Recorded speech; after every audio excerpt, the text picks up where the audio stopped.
ಬದುಕು ಜಟಕ ಬಂಡಿ ವಿಧಿ ಅದರ ಸಾಹೇಬ ಅನ್ನೋ ಹಾಡಿದೆ. ಆ ಹಾಡಿನಲ್ಲಿ ಕೊನೆಯ ಮಾತೇನ್ ಬರುತ್ತೆ, ವಿಧಿ. ಆ ವಿಧಿಯನ್ನೇ ಬದಲಿಸಿದವರು ಈಗ ನಮ್ಮ ಜೊತೆಗಿದ್ದಾರೆ. ಅಫ್ಕೋರ್ಸ್ ಪದ್ಮಶ್ರೀ ಪುರಸ್ಕೃತರು, ರಾಜ್ಯ ಕಂಡಂತ ಅಪರೂಪದ ಕಲಾವಿದರು ಕೂಡ ಹೌದು. ಕೇವಲ ಇಷ್ಟು ಮಾತ್ರ ಅಲ್ಲ, ಕ್ರೀಡಾಕಾರರು ಹೌದು, ಹಲವು ಬಗೆಯ ರೀತಿಯಾದಂತಹ ಸಾಧಕರು ಹೌದು, ಸಮಾಜ ಸೇವಕರು ಕೂಡ ಹೌದು. ಸೊ ನಮ್ಮ ಜೊತೆಗೆ ಡಾಕ್ಟರ್ KS ರಾಜಣ್ಣ ಇದ್ದಾರೆ. ಅವ್ರನ್ನೇ ಮಾತಾಡ್ಸ್ತಾ ಹೋಗೋಣ, ಏನ್ ಹೇಳ್ತಾರೆ ಅಂತ ಹೇಳಿ. ಸರ್, ತಮ್ಮ ಬಗ್ಗೆ ಆರಂಭದಿಂದಲೂ ಕೂಡ ಬಹಳಷ್ಟು ಕ್ಯೂರಿಯಾಸಿಟಿ ಇತ್ತು. ಒಂದು ರಂಗದಲ್ಲಿ ಸರಿ, ಎರಡು ರಂಗದಲ್ಲಿ ಸರಿ, ಎಲ್ಲಾ ರಂಗದಲ್ಲೂ ಕೂಡ ಸಾಧನೆ ಮಾಡೋದು ಅಷ್ಟು ಸುಲಭದ ಮಾತಲ್ಲ, ಅದು ವಿಶೇಷ ಚೇತನರಾಗಿ. ಏನ್ ಹೇಳ್ತೀರಿ ಸರ್? ಈ ಒಂದು ಮೊದಲನೇದಾಗಿ ಫಸ್ಟ್ ನನ್ನ ದೈವವಾಗಿ ಬಂದಿರತಕ್ಕಂಥ ನ್ಯೂಸ್ 18ನ ಒಂದು ಮಾಧ್ಯಮಕ್ಕೆ ನಾನು ನನ್ನ ಸಲ್ಯೂಟನ್ನು ಹೊಡೆದು ಮತ್ತು ನನ್ನ ಇಂಟರ್ವ್ಯೂ ಮಾಡ್ತಾ ಇರ್ತಕ್ಕಂಥ ಮೂರ್ತಿಗಳಿಗೆ ವಂದಿಸುತ್ತಾ ಎರಡು ಮಾತುಗಳನ್ನ ಹಾಡೋದಕ್ಕೆ ನಾನು ಇಷ್ಟಪಡ್ತೀನಿ. ಈಗ ತಾವು ಕೇಳ್ತಾ ಇರ್ತಕ್ಕಂಥದ್ದು ಬಹಳ ಒಳ್ಳೆ ಕ್ವಶನ್. ಅದು ಇದು ಏನಪ್ಪಾ ಅಂತ ಹೇಳಿದ್ರೆ, ನಾನು ಈ ರೀತಿ ಇದೀನಿ ಅಂತಾನೆ ನನ್ನ ಸಮಾಜ ನನ್ನನ್ನು ನೋಡ್ತಾ ಇದೆ. ಇವರು ಅಂಗವಿಕಲರು, ಇವ್ರ ಕೈಲಿ ಏನು ಆಗಲ್ಲ ಅನ್ನೋದನ್ನ ನಾನೊಬ್ಬನ್ನೇ ಅಲ್ಲ, ಎಲ್ಲರೂ ನೋಡ್ತಾ ಇದೆ. ಆದರೆ ಎಲ್ರಿಗೂ ಅವರಲ್ಲಿ ಇರ್ತಕ್ಕಂಥ ಪ್ರತಿಭೆಗಳನ್ನು ಈಚೆಗೆ ತರುವಂತ ಒಂದು ಅವಕಾಶಗಳು ಸಿಗ್ತಾ ಇಲ್ಲ. ಅದು ಎಲ್ರಿಗೂ ಅಷ್ಟೇ. ಈಗ ನೋಡಿ, ಈಗ ನಿಮಗೆ ಮನೆಯಲ್ಲಿ ಬರೀ ಅನ್ನನೇ ಊಟ ಮಾಡ್ತೀರಾ, ನಾನು ಬರೀ ಹಿಟ್ಟನ್ನೇ ತಿಂತಾ ಇರ್ತೀನಿ, ಇನ್ನೊಬ್ರು ಬರೀ ಚಪಾತಿನೇ ತಿಂತಾ ಇರ್ತಾರೆ. ಈ ತರ ಒಂದು ಸನ್ನಿವೇಶಗಳಿರುತ್ತೆ. ಬಟ್ ಊಟ ಅಂತೂ ಮಾಡ್ತೀವಿ. ಹಾಗೆ ಇದು ಕೂಡ ಒಂದು ಒಳ್ಳೆ ಯೋಗ. ಇದೇನಪ್ಪ ಅಂತ ಹೇಳಿದ್ರೆ, ನನಗೆ ನಮ್ಮ ತಂದೆ ಬಹಳ ಅವತ್ತಿನ ಕಾಲದಲ್ಲೇ ನನ್ನನ್ನು ವಿದ್ಯಾಭ್ಯಾಸ ಕೊಡಿಸ್ಬೇಕಾದ್ರೆ ಬಹಳ ನೋವು ತಿಂದ್ರು. ಇದಕ್ಕಿಂತ ಹಿಂದೆಗಡೆ ಒಂಚೂರು ಹಿಂದಕ್ಕೆ ಹೋಗ್ತೀನಿ. ನನ್ನ ಬಾಲ್ಯದ ದಿನಗಳು, ಮಗುವಾಗಿದ್ದಾಗ ಹೇಗಿದ್ದೆ, ನೆಕ್ಸ್ಟ್ ಬಂದಾಗ ಯಾವ ತರ ಬಂದೆ, ಒಂದು 2 ನಿಮಿಷದಲ್ಲಿ ಇದನ್ನು ಮುಗಿಸ್ತೀನಿ. ನಾನು ಏನಪ್ಪಾ ಅಂತ ಹೇಳಿದ್ರೆ, ಎಲ್ಲ ಮಾಧ್ಯಮಗಳಲ್ಲೂ ಬಂದಿರತಕ್ಕಂಥದ್ದು ಇದನ್ನ ನೀವೆಲ್ಲರೂ ಕೇಳಿದ್ದೀರಾ. ಆದರೆ ನಿಮ್ಮ ಒಂದು ಕುತೂಹಲಕ್ಕೆ ನನ್ನ ಒಂದು ನಮ್ರತೆಯ ವಿಷಯನ ತಿಳಿಸೋದಕ್ಕೆ ಇಷ್ಟಪಡ್ತೀನಿ. ಏನಿಲ್ಲ, ನನ್ನ ತಂದೆ ತಾಯಿಗಳು ಮಂಡ್ಯ ಜಿಲ್ಲೆ ಮದ್ದೂರು ತಾಲೂಕು ಕೊಪ್ಪ ಅನ್ನೋ ಒಂದು ಕುಗ್ರಾಮ ಆಗಿತ್ತಾಗ ಅದು ಈಗ ಒಂದು ತಾಲೂಕು ಮಟ್ಟದಲ್ಲಿ ಬೆಳೆದಿರತಕ್ಕಂಥ ನಗರ ಆಗಿದೆ. ನಾನು ಅವತ್ತಿನ ಕಾಲಕ್ಕೆ ಹೋಗ್ತೀನಿ. ಅವತ್ತಿನ ಕಾಲದಲ್ಲಿ ಕುಗ್ರಾಮ ಅನ್ನೋ ಕಾಲದಲ್ಲಿ ನಾನು ಹುಟ್ಟಿದ್ದೀನಿ. ಹುಟ್ಟಿ ಒಂದು 7 ತಿಂಗಳು ಮಗುನಲ್ಲಿ ಪೋಲಿಯೋ ಹೊಡೆದಿದೆ. ಆ ಪೋಲಿಯೋ ಹೊಡೆದಿದೆ ಅನ್ನೋದೇ ಗೊತ್ತಿಲ್ಲ ಅವರಿಗೆ, ಪೋಲಿಯೋ ಅನ್ನೋದು ಕೂಡ ಗೊತ್ತಿಲ್ಲ ಅವರಿಗೆ. ಪೋಲಿಯೋ ಅಂದ್ರೆ ಏನು ಅಂತ ಕೇಳಿದ್ರಂತೆ. ಅವಾಗ ಹೇಳಿದ್ರಂತೆ, ಯಾರು ಡಾಕ್ಟರ್ ಹೇಳಲಿಲ್ಲ, ಇವರು ನಾಟಿ ಔಷಧಿ ಕೊಡ್ತಾರಲ್ಲ ಅವರು, ಇದು ಲಕುವ ಅಂತ, ಪೋಲಿಯೋ ಅಂದ್ರೆ ಲಕುವ ಅಂತ. ಸರಿ, ಇದಕ್ಕೇನು ಮಾಡಬೇಕು ಸರ್ ಅಂತ ಕೇಳಿದ್ರಂತೆ. ಆಗ ಇದು ಯಾವ ರೀತಿ ಆಯ್ತು ಅಂತ ಹೇಳಿದ್ರೆ, 7 ತಿಂಗಳಿಗೆ ನಾನು ಓಡಾಡದ್ನಂತೆ ಮನೆಯಲ್ಲಿ. ಯಾವ ಮಕ್ಕಳು ಪ್ರಪಂಚದಲ್ಲಿ ಯಾವ ಮಕ್ಕಳು ಓಡಾಡಲ್ಲ. 7 ತಿಂಗಳುಗಳಲ್ಲಿ ಯಾರ ಸಪೋರ್ಟ್ ಇಲ್ದೇನೆ ಒಬ್ಬ ಸಾಮಾನ್ಯ ವ್ಯಕ್ತಿ ಹೇಗೆ ನಡ್ಕೊಂಡು ಹೋಗ್ತಾನೆ ಆಗ ಓದಿದ್ದೇ ಇತಿಹಾಸದಲ್ಲಿ ಇದು. ಈಗ ಯಾಕಂದ್ರೆ ಬ್ರಹ್ಮಯೋಗಿ ಒಳಗಾಗ ಆದ್ಮೇಲೆ ಅಲ್ಲ, ಪೋಲಿಯೋ ಆದ್ಮೇಲೆ, ಪೋಲಿಯೋ ಆಗಕ್ಕಿಂತ ಮುಂಚೆ 6 ತಿಂಗಳು ತುಂಬಿದೆ, 7ನೇ ತಿಂಗಳು ಬಿದ್ದಿದೆ. 7 ತಿಂಗಳು ತುಂಬೋದ್ರೊಳಗಡೆ ಈ ತರ ಆಗಿರ್ತಕ್ಕಂಥದ್ದು. ಈ ತರ ಅಲ್ಲ, ಇದು 1.5 ವರ್ಷ ನಂತರ ಔಷಧಿ ಎಲ್ಲ ತಗೊಂಡ್ಮೇಲೆ ಆ ಒಂದು ತಿಂಗಳಿನಲ್ಲಿ ಏನಾಗಿದೆ ಅಂತ ವಿಷಯ ಹೇಳ್ತೀನಿ. ಆ 6ನೇ ತಿಂಗಳಲ್ಲಿ ಕೊನೆಗೆ ಹೆಜ್ಜೆ ಕೊಡ 7ನೇ ತಿಂಗಳು ಬಿದ್ದಿದೆ, ಎದ್ದು ಓಡಾಡ್ಬಿಟ್ನಂತೆ ನಾನು. ಆಗ ಈಗ ನಮ್ಮ ಬ್ರಹ್ಮಯ್ಯನವ್ರು ಹೇಳಿದ್ದಾರೆ, ಕಲ್ಲು ಕೋಳಿ ಕೂಗಿದಾಗ, ಕಲ್ಲು ಬಸವ ಕೂಗಿದಾಗ ಪ್ರಪಂಚ ಪ್ರಳಯ ಆಗುತ್ತೆ ಅಂತ ಏನು ಒಂದು ಇದನ್ನ ಹೇಳ್ತಾರೆ. ಆ ರೀತಿನಲ್ಲಿ ನಮ್ಮ ತಂದೆಗೆ ಅವತ್ತಿಗೆ ಸೆನ್ಸ್ ಆಗಿದೆ. 6 ತಿಂಗಳು ತುಂಬಿದೆ ಇವತ್ತಿಗೆ, ಹಾಲೇ ಎದ್ದು ಓಡಾಡ್ತಾ ಇದೆಯಲ್ಲ ಮಗ, ಇದು ಯಾವ ಹಿಸ್ಟ್ರಿಲೂ ಇಲ್ಲ, ಇದೇನೋ ಒಂದು ಕಾದಿದೆ, ನಮ್ಗೆ ಸಂಕಟ ಏನೋ ಒಂದು ಬಂದಿದೆ, ಇದಕ್ಕೆ ಮಗುವಿಗೆ ಈ ಥರ ಕಷ್ಟ ಆಗೋದು ಅಂದ್ಬಿಟ್ಟು ತಜ್ಞರ ಹತ್ರ ಹೋದಂತೆ, ಯಾರು ನಾಟಿ ಔಷಧಿಯವ್ರ ಹತ್ರ. ಒಂದು ಕಾಯಿ ಊರ್ಲಿಲ್ವಂತೆ, ಒಂದು ಕೈನಲ್ಲಿ ಹಿಡ್ಕೊಳ್ಳುವಂಥ ಶಕ್ತಿನೂ ಕೂಡ ಹೋಗ್ಬಿಡುತ್ತಂತೆ ನನಗೆ. ತಿರ್ಗಿ ಮತ್ತೆ 2ನೇ ದಿನಕ್ಕೆ ಕಾಲುಗಳಲ್ಲಿ ನಿಂತ್ಕೋತಾ ಇದ್ದಂತೆ. ಆ ನಿಂತ್ಕೊಳ್ಬೇಕಾದ್ರೆ ಹಿಂಗೆ ನಿಲ್ಸೋದು ತಬ್ಕೊಂಡು ಕುತ್ಕೊಬಿಡ್ತಾ ಇದ್ದಂತೆ. ಬಹಳ ಅವ್ರಿಗೆ ಇದೇನಪ್ಪ ಇದ್ದಕ್ಕಿದ್ದಂಗೆ ಈ ಥರ ಆಗೋಯ್ತಲ್ಲ ಅಂತ ಒಂದು ಬಹಳ ಅವ್ರಿಗೆ ನೋವಾಗಿದೆ. ಆವಾಗ ಇದ್ಕೊಂಡು ಅವ್ರೇನು ಮಾಡಿದ್ದಾರೆ, ಮಗನಹಳ್ಳಿ ಕೊಳ್ಳೇಗಾಲ ಅನ್ನೋ ಕಡೆಗೆಲ್ಲ ಓಡಾಡ್ಕೊಂಡು ಹೋಗಿದ್ದಾರೆ, ನಾಟಿ ಔಷಧಿ ಹುಡಿಕೊಂಡ್ಬಿಟ್ಟು. ಅವ್ರು ಓದೋದು ಜಾಗ ಇಲ್ಲ, ನಮ್ಗೆ ಔಷಧಿ ಹಾಕ್ಸ್ತಾರೋ ಮದ್ದಿಲ್ಲ, ಆ ತರದಲ್ಲಿ ಟ್ರೀಟ್ಮೆಂಟ್ ಕೊಡಿಸಿದ್ದಾರೆ. ಆ ಕ್ಷಣದಲ್ಲಿ ಹೊರೆ ಆಗಿದೆ ಅಂತ ಅನ್ಸಿದೆ ನಿಮ್ಮ ಪೋಷಕರಿಗೆ? ನಮ್ಮ ಪೋಷಕರಿಗೆ ನಿಜ ಆಗ ನನಗೆ ಗೊತ್ತಿಲ್ಲ ಆವಾಗ. ಬಟ್ ನಮ್ಮ ತಾಯಿಯವ್ರಿಗಂತ, ನಮ್ಮ ತಾಯಿ ತಂದೆಯವರಿಗೆ ಅಂತ ತಾಯಿ ತಂದೆ ಉಡೋದು ಪ್ರಪಂಚದಲ್ಲಿ ವಿರಳ ಅಂತ ನಾನು ಭಾವಿಸ್ತೇನೆ. ಯಾಕೆಂದ್ರೆ ಇತ್ತೀಚೆಗೆ ಎಷ್ಟೋ ಜನ ತಾಯಿ ತಂದೆಯವರು ನಮ್ಮನ್ನು ಚೆನ್ನಾಗಿ ಬೆಳೆಸಿದ್ದಾರೆ, ಮಾಡ್ತಾರೆ. ಆದರೆ ಕೆಲವು ತಾಯಂದಿರುಗಳು ಇಂಥ ಮಗು ಹುಟ್ಟುತ್ತಲ್ಲ ಅಂದ್ಬಿಟ್ಟು ಎಸೆಯೋದು. ಈಗ ಮೊನ್ನೆ ನಾನು ಇದ್ರ ಮೇಲೆ ನೋಡಿದೆ ಟಿವಿನಲ್ಲೇನೆ, ಒಂದು ಮಗು ಅಂಗವಿಕಲ ಮಗು, ಹೆಣ್ಣು ಮಗು, ಪಾಪ ಅದಕ್ಕೆ ಊಟ ಹೆಂಗ್ ಸಾಕೋದು ಏನ್ ಮಾಡೋದು ಅಂತ ಮೇಲ್ಗಡೆಯಿಂದ ಕೆಳಗಡೆ ಎಸ್ತಿದ್ದಾರೆ. ನಾವು ನೋಡಿರ್ಬೋದು ಅದನ್ನ. ಈಗ ಒಂದು ತಿಂಗಳು, 1.5 ತಿಂಗಳು, 2 ತಿಂಗಳು ಹಿಂದೆಗಡೆ ಒಂದು ಮಗು ಜನನ ಆಗಿದೆ. ಆ ಮಗುಗೆ ಆ ಮಗುವಿನ ಬಸ್ನಿಂದ ಆಚೆ ಕಳಿಸಿದ್ದಾರೆ. ಈ ತಮ್ಮಿಗೆ ಯಾವತ್ತಾದ್ರೂ ಅನ್ಸಿದೆ ಸರ್, ನನಗಿದು ಅಂಗವಿಕಲತೆ ವಿಶೇಷ ಚೇತನ ಆಗಿರೋದು ನನಗೆ ಭಾರ ಆಗ್ತಿದೆ? ಇಲ್ಲ, ನನಗೆ ಯಾವ ತರನೂ ಭಾರ ಇಲ್ಲ. ಆದ್ರೆ ನನ್ನ ತಂದೆ ತಾಯಿಗಳಿಗೆ ಎಷ್ಟು ಭಾರ ಆಗಿರೋ ನನಗೇನು ಅನಿಸ್ತಾ ಇಲ್ಲ. ನಾನು ಕಾಮನ್ ವ್ಯಕ್ತಿ ತರ ಇದ್ದೀನಿ.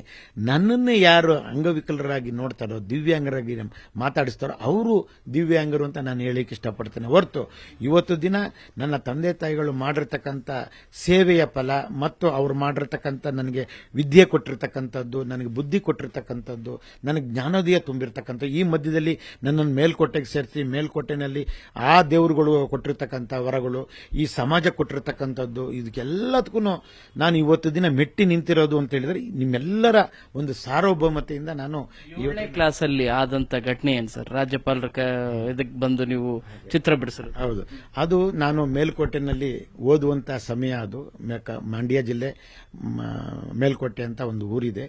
ಅಲ್ಲಿ ಅದು ಇತಿಹಾಸ ಪೂರ್ಣ ಇರತಕ್ಕಂಥ ಊರದು. ಅಲ್ಲಿ ಕರುಣಾಗೃಹ ಅಂದ್ಬಿಟ್ಟು ನಮ್ಮಂತ ದಿವ್ಯಾಂಗರನ್ನ ಕರ್ಕೊಂಡೋಗಿ ಅಲ್ಲಿ ಅವರಿಗೆ ಬೆಳೆಸಿ ವಿದ್ಯಾಭ್ಯಾಸ ಕೊಟ್ಟು ಅವ್ರದೇ ಆದಂತ ಕಾಲ ಮೇಲೆ ನಿಲ್ಲಿಸುವಂತ ಒಂದು ಕರುಣಾಗೃಹ, ಕರುಣೆ ಇರತಕ್ಕಂಥ ಒಂದು ಗೃಹ ಅಂತ ಹೇಳಿ ಅದನ್ನ ಮಾಡಿದ್ರು. ಆ ಕರುಣಾಗೃಹಕ್ಕೆ ನಮ್ಮ ತಂದೆ ತಾಯಿಗಳು ನನ್ನನ್ನ ನಮ್ಮ ಕೊನೆ ತಂಗಿ ಹುಟ್ಟಿದಾಗ ಆ ಮಗುಗೆ ಕಿವಿ ಚುಸ್ಬೇಕು ಅನ್ನೋ ಒಂದು ನೇರದಲ್ಲಿ ಆ ವಿಷಯ ಅಲ್ಲಿ ಗೊತ್ತಾಯ್ತು ಇರ್ತಕ್ಕಂಥದ್ದು. ನಮ್ಮ ತಾಯಿ ತಂದೆಗೆ ಸಂತೋಷಕ್ಕೆ ಪಾರ ಇಲ್ಲ ಅವ್ರಿಗೆ. ಯಾಕೆ ಅಂತ ಹೇಳಿದ್ರೆ ಅವ್ರಿಗೇನು ಎಲ್ಲಿ ನನ್ನ ಮಗ ನನ್ನ ಜೊತೆನಲ್ಲೇ ಇದ್ಕೊಂಡು ಎಲ್ಲಿ ಮಂಕಾಗ್ಬಿಡ್ತಾನೋ. ಯಾಕಂದ್ರೆ ಕುರಿ ಜೊತೆನಲ್ಲಿ ಕುರಿಗಳಿದ್ರೇನೆ ಒಂದು ಅದಕ್ಕೆ ಆದಂತ ಒಂದು ಸ್ಥೈರ್ಯ, ಉಲ್ಲಾಸ ಇವೆಲ್ಲ ಬರೋದು. ಕುರಿ ಮಂದಿಯಲ್ಲಿ ಇರಬೇಕು ಯಾವತ್ತು ಕೂಡ. ಹಂಗೆ ನಾವು ಅಂಗವಿಕಲರ ಮಂದಿ ಒಳಗಡೆ ಇದ್ರೆ ಅವ್ರೇನ್ ಮಾಡ್ತಾರೆ, ಅವ್ರ ಕಡೆಯಿಂದ ನಾನೇನ್ ಕಲಿಬಹುದು, ನನ್ನ ಕಡೆಯಿಂದ ಇನ್ನೊಬ್ಬರಿಗೆ ಕಲಿಬಹುದು ಅನ್ನೋದು ಒಂದು ಆತ್ಮವಿಶ್ವಾಸ ಹೆಚ್ಚೋದಕ್ಕೆ ಅವಕಾಶ ಆಗುತ್ತೆ. ಅದು ನಮ್ಮ ತಂದೆ ತಾಯಿಗಳಿಗೆ, ನಮ್ಮ ತಂದೆಗೆ, ನಮ್ಮ ತಾಯಿಗೆ ಅಷ್ಟಿಲ್ಲ, ನಮ್ಮ ತಂದೆ ಮಾತ್ರ ಬಹಳ ಕ್ಲವರು. ಇಂಥ ಒಂದು ಜಾಗ ಸಿಕ್ಕೋದು ಅದ್ಭುತವಾಗಿದೆ. ಇಲ್ಲಿ ಬೆಳೀಲಿ, ನನ್ನ ಹತ್ರ ಇರೋದಕ್ಕಿಂತ ಹೆಚ್ಚಾಗಿ ಇದೊಂದು ನಾನು ಹೇಳ್ಬೇಕು ಅಂತ ಹೇಳಿದ್ರೆ ಬಂಗಾರದ ಪಂಜರ ಪಿಕ್ಚರ್ ನೆನೆಸ್ಕೋಬೇಕಾಗುತ್ತೆ. ಡಾಕ್ಟರ್ ಅಣ್ಣಾವರ್ಧನ ಅದು ಆ ಕುರಿ ಕಾಯಿಲೆ ಇದೆ ಅಂತ ತಿಳ್ಕೊಬಿಟ್ಟು ಅಲ್ಲಿ ಅವ್ರ ಹತ್ರ ಬಿಡ್ತಾರೆ. ಅಲ್ಲಿ ಎಷ್ಟು ಕ್ಲವರ್ ಆಯ್ತಾರೆ. ಆ ರೀತಿನಲ್ಲಿ ನಾನು ಕೂಡ ಮೇಲ್ಕೋಟೆನಲ್ಲಿ ಜ್ಞಾನಿಯಾಗಿ ಅಲ್ಲಿ ಚಿತ್ರ ಸ್ಪರ್ಧೆನ ಅವಾಗ ಧರ್ಮವೀರ ಅಂತ ಇರ್ತಾರೆ. ನಾನು ಅವಾಗ 7ನೇ ತರಗತಿ ಓದ್ತಾ ಇದ್ದೆ. ನನಗೆ 14 ವರ್ಷ. ನಾನೇ ಚಿಕ್ಕ ಮಗು ಅವಾಗ. ಆ ಕ್ಲಾಸ್ಗೆಲ್ಲ 14 ವರ್ಷ ಹುಡುಗ ಅಂತ ನಾನು ಓದದ್ದು 10 ವರ್ಷದ ಹುಡುಗನಲ್ಲಿ ಓದಿ. ನಾನು ಅಲ್ಲಿಗೆ 10 ವರ್ಷದ ಹುಡುಗನಲ್ಲಿ ಸೇರ್ಕೊಂಡೆ. ಅವರು ಮಾಸ್ಟ್ರಿಗೂ ಬಹಳ ಖುಷಿ. ಏನು ಚಂಗ ಕುಣಿತಾರೆ, ಹಿಂಗೆ ಕೈ ಕಾಲು ಇಲ್ದವ್ರು ಮರ ಹತ್ತುತ್ತಾರೆ, ಬುಗುರಿ ಆಡಿಸ್ತಾರೆ, ಕೇರಂ ಮಾಡ್ತಾರೆ ಎಲ್ಲ. ನಂಗೆ ಅವೆಲ್ಲ ಕುತೂಹಲ ಜಾಸ್ತಿ. ಅಲ್ಲಿ ಏನ್ ಕಂಡ್ರು ಒಂದು ಪೆನ್ಸಿಲ್ ಎಲ್ಲ ಅಲ್ಲೇ ಸ್ಕೆಚಿಂಗ್ ಮಾಡೋದು. ಇದನ್ನೆಲ್ಲ ಸ್ಕೆಚಿಂಗ್ ಎಲ್ಲ ಮಾಡೋದನ್ನೆಲ್ಲ ಕೈ ಕಾಲು ಹೋದ್ಮೇಲೆ ಎಲ್ಲರೂ ಇವ್ರ ಕೈಲಿ ಏನಾಗಲ್ಲ ಅಂತ ಹೇಳ್ತಾರೆ. ನಮ್ಮ ತಂದೆ ಅದು ಬಿಡ್ಲಿಲ್ಲ. ಅವ್ರ ಕೈನಲ್ಲಿ ದುಡ್ಡು ಇಲ್ಲದೆ ಇದ್ರು ಕೂಡ, ಕಾಸು ಇಲ್ಲದೆ ಇದ್ರು ಕೂಡ ಮರಳು ತಂದಾಕಿ ಆ ಮರಳು ಮೇಲ್ಗಡೆ ಆ ಏನೆಲ್ಲ ಬರ್ಸಿ ಮಾಸ್ಟರ್ ಸೇರ್ಸ್ಕೊಳಕ್ಕೆ ಅಂದ್ಬಿಟ್ಟು ಸ್ಕೂಲ್ನಲ್ಲಿ ನಮ್ಮ ಕೊಪ್ಪದಲ್ಲಿ ಹೆಡ್ ಮಾಸ್ಟರ್ ಅವರು ಕೂಡ ಡಿಸೇಬಲ್ಡ್. ಅವ್ರ ಬಾಯಿನಲ್ಲಿ ಅಂತ ಒಂದು ಮಾತು ಬರೋದು ನಾನು ಇದುವರೆಗೂ ಕೇಳಿಲ್ಲ. ನಿಮ್ಮಲ್ಲಿ ಸೇರ್ಸ್ಕೋಬಾರ್ದಂತ ಅವ್ರು ಏನ್ ಮಾಡಿದ್ರು, ನಿಮ್ಗೆ ಎಷ್ಟು ಜನರಿ ಮಕ್ಕಳು ಅಂತ ಕೇಳಿದಾರೆ ನಮ್ಮ ತಂದೆಗೆ. ಇವನು ಸೇರಿ 5 ಜನ ಸ್ವಾಮಿ, ಒಂದೇ ಒಂದು ಅವಕಾಶ ಕೊಡಿ ನನ್ನ ಮಗನಿಗೆ, ಅವ್ನಿಗೆ ಓದೋದಕ್ಕೆ ಅವಕಾಶ ಕೊಡಿ. ಈ ತರ ಆಗಿದೆ. ಏನೋ ನಮ್ಮ ಗ್ರಾಚಾರನೋ ನನ್ನ ಕುಟುಂಬದ ಒಂದು ಕರ್ಮನೋ ಏನ್ ಕತೆ ಒಂದು ಗೊತ್ತಿಲ್ಲ. ಈ ತರ ಆಗ್ಬಿಟ್ಟಿದೆ. ಇದೊಂದು ಅವಕಾಶ. ಇಲ್ಲ ನಿಮ್ಗೆ ಇನ್ನೂ ಎಷ್ಟು ಜನ ಮಕ್ಕಳಿದಾರ್ರಿ ಆಚಾರ್ಯ ಅಂತ ಹೇಳಿದ್ರಂತೆ. ನಾವು ವಿಶ್ವಕರ್ಮ ಜನಾಂಗದವ್ರು ಆಚಾರ್ಯ ಅಂತ ಎಲ್ಲ ಕಡೆ ಪತ್ತಿದ್ರಿ. ನಮ್ಮ ತಂದೆ ಕರೆದು ಆ ತರ ಹೇಳಿದ್ದಾರೆ. ಅವ್ರೇನ್ ಮಾಡಿದ್ದಾರೆ, ನಮ್ಗೆ ಇನ್ನೂ ಇವ್ರು ಬಿಟ್ಟು ಇನ್ನೂ 4 ಜನ ಇದ್ದಾರೆ. ಅವ್ರ ಕೈನಲ್ಲಿ ಗೇಸ್ಕೊಂಡು ತಿಂದ್ರಿ. ಇವ್ನು ಓದಿ ಯಾವ ರಾಜ್ಯ ಆಳ್ಬೇಕ್ರಿ, ಯಾವ ದೇಶಕ್ಕೆ ರಾಜನಾಗ್ಬೇಕ್ರಿ ಇವರು? ಇಲ್ಲಿ ಒಂದ ಮಾಡ್ಬಿಟ್ಟು ಕಕ್ಕಾಸ್ ಮಾಡ್ಬಿಟ್ರೆ ಯಾರು ಬೆಳಿತಾರೆ? ನೀವು ಬೆಳಿತೀರಾ? ನೀವೆಲ್ಲೋ ನಿಮಗೆ ಪಾಪ ಬೆಳಿಗ್ಗೆ ಹೋದ್ರೆ ಇನ್ನೊಬ್ರು ಹೊಲದಲ್ಲಿ ಕೂಲಿ ಕೆಲಸ ಮಾಡ್ತೀರಾ, ಅಲ್ಲಿಂದ ಬರ್ತೀರಾ, ಮನೆಗೆ ಸೇರ್ಕೊಳ್ಳೋದೇ ಆಯ್ತು, ಇನ್ಯಾವಾಗ ಇದು ಮಾಡ್ತೀರಾ? ಇವ್ರ ಕೈಲಿ ಎಲ್ಲಿ ನೀವು ಟೀಚರ್ ಮಾಡ್ತಾರೆ? ಹೆಂಗ್ ಓದ್ಸಾಕಾಯ್ತದ ಅವ್ರನ್ನ? ಅವಾಗ ಹೇಳಿದ್ರಂತೆ, ಸ್ವಾಮಿ ನನಗೆ ಯಾವಾಗ ಪುರ್ಸೊತ್ತಿರ್ತದೆ ನಾನು ಅವಾಗಲೂ ಹೇಳ್ಕೊಡ್ತೀನಿ. ಅವನು ಯಾವ ರೀತಿ ಈ ದೇಶದ ಒಂದು ಪಿಲ್ಲರ್ ಆಗಿ ನಾನು ಮಾಡಬೇಕು ಅಂತ ಹೊಟ್ಟಿ ಒಂದೇ ಒಂದು ಅವಕಾಶ ಕೊಡಿ ಅಂತ ಕೇಳ್ಕೊಂಡ್ರಂತೆ. ಇಲ್ಲ ಆಗೋದಿಲ್ಲ, ಕರ್ಕೊಂಡೋಗ್ರಿ, ಇಲ್ಲೆಲ್ಲ ನಾವು ನಿಮಗೆ ಬಂದವ್ರಿಗೆಲ್ಲ ಛತ್ರನ ಅಂದ್ಬಿಟ್ರಂತೆ ಅವ್ರು ಕೊನೆಗೆ. ಆಗ ಅಲ್ಲಿ ಬೆಲ್ಲುಡಿಯೋ ಕಾಳೆಯನಿಗೆ ಒಂದು ಮಾನವೀಯತೆ ಎತ್ತಿದೆ. ಅವಾಗೆಲ್ಲ ಬೆಲ್ಲುಡಿಯೋ ಕಾಳೆ ಅಂದ್ಬಿಟ್ಟು ಒಬ್ಬರನ್ನ ನೇಮಿಸಿದ್ರು. ಎಲ್ಲ ಕಡೆ ಟೈಮ್ ಸರಿಯಾಗಿ 10 ಗಂಟೆಗೆ ಒಂದು ಪೀರಿಯಡ್, 12 ಗಂಟೆಗೆ ಒಂದು ಪೀರಿಯಡ್, 13 ಈ ತರ 1 ಗಂಟೆಗೆ ಒಂದು ಪೀರಿಯಡ್ ಹೊಡಿತಾರೆ. ಆ ಗಂಟೆಗೆ ಶಾಲೆಗೆ ನೀವು ಜಾಯ್ನ್ ಆದ್ಮೇಲೆ 7ನೇ ತರಗತಿ ನೀವು ಬರ್ತೀರಿ, ರಾಜ್ಯಪಾಲರ ಕಚೇರಿ ಬರ್ತೀರಲ್ಲ, ಅವಾಗ ಏನಾಯ್ತು ಸರ್? ಅವಾಗ ನಾನು 7ನೇ ತರಗತಿಯಲ್ಲಿ ಓದ್ತಾ ಇರಬೇಕಾದ್ರೆ ಕರುಣಾಗೃಹದಲ್ಲಿ ಸುಮಾರು ಜನ, ಒಂದು 10-15-20 ಜನ ದೊಡ್ಡ ದೊಡ್ಡ ವ್ಯಕ್ತಿಗಳಿದ್ರು, ನಾನೇ ಚಿಕ್ಕವನು. ಆಗ ನನಗೆ ವಯಸ್ಸು 14 ವರ್ಷ. ಮೇಲ್ಕೋಟೆ ಅನ್ನೋ ಒಂದು ಕರುಣಾಗೃಹಕ್ಕೆ ನಮ್ಮ ಪೇಪರಲ್ಲಿ ಬಂತದು, ಈ ತರ ಚಿತ್ರ ಕುಂತಲ್ಲೇ ಸ್ಥಳದಲ್ಲೇ ಚಿತ್ರ ಬಿಡಿಸುವ ಕಾರ್ಯಕ್ರಮ ಅಂತೇಳಿ ಪೇಪರಲ್ಲಿ ಬಂದಿದೆ. ಅದು ನನಗೆ ಗೊತ್ತಿಲ್ಲ, ನಮ್ಮ ಮಾಸ್ಟರ್ ಓದ್ಕೊಂಡಿದ್ದಾರೆ.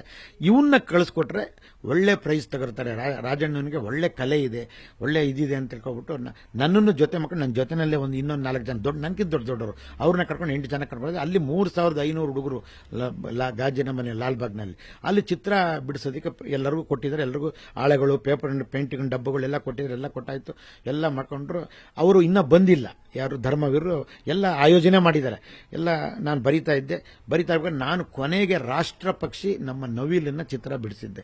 ಅದನ್ನ ಬಿಡಿಸಿ ಇನ್ನೇನು ತಲೆ ಮೇಲೆ ಪುಕ್ಕ ಬರೆಯೋ ನೇರಕ್ಕೆ ಗವರ್ನರ್ಗಳು ಬಂದ್ರು. ಎಲ್ಲಾ ಕಡೆ ನೋಡ್ಕೊಂಡ್ ಬರ್ತಾರೆ, ಒಂದ್ ಕಡೆಯಿಂದ ನೋಡ್ಕೊಂಡು ಬರ್ತಾ ಇದ್ದಾರೆ. ಅವರ ಕಡೆಯಿಂದ ನನಗೆ ಗೊತ್ತಿಲ್ಲ ಯಾರು ಗವರ್ನರ್ ಏನು ಅಂತ. ಬಂದ್ರು, ನನ್ನ ಹತ್ರ ಬಂದು ನಿಂತ್ಕೊಂಡ್ರೆ ನಾನು ಪುಕ್ಕ ಬರೆಯೋದಕ್ಕೂ ಪುಕ್ಕ ಬಿಡಿಸೋದಕ್ಕೂ ಅವ್ರು ಬಂದು ನಿಂತ್ಕೊಳ್ಳೋದಕ್ಕೂ ಒಂದೇ ಆಯ್ತು. ಸರಿ ಆಯ್ತಲ್ಲ, ಕರೆಕ್ಟ್ ಆಗಿದೆ, ನೋಡೋಣ, ಎತ್ತಿ ನೋಡಿದ್ರೆ ಸ್ವಲ್ಪ ಕ್ರಾಸ್ ಕೀಸ್ ಏನಾರು ಆಗಿದೆಯಾ ಏನು ಅಂತ ನೋಡ್ಕೊಳಕ್ಕೆ ಹಿಂಗೆ ಎತ್ಕೊಳ್ಳೋ ಹೋಯ್ತು. ಅವ್ರು ಕಿತ್ಕೊಂಡ್ರು ಅದನ್ನ, ಆ ಪೇಪರ್ನ ಅವರೇ ಕಿತ್ಕೊಂಡ್ರು. ಅವ್ರು ಕಿತ್ಕೊಂಡ್ಬಿಟ್ಟು ನನಗೆ ದಿಗ್ಭ್ರಮೆ ಆಯ್ತು, ಏನಾದ್ರು ನಾನು ತಪ್ಪು ಮಾಡಿದ್ದೇನೆ ಏನಾದ್ರು ಅಂತ.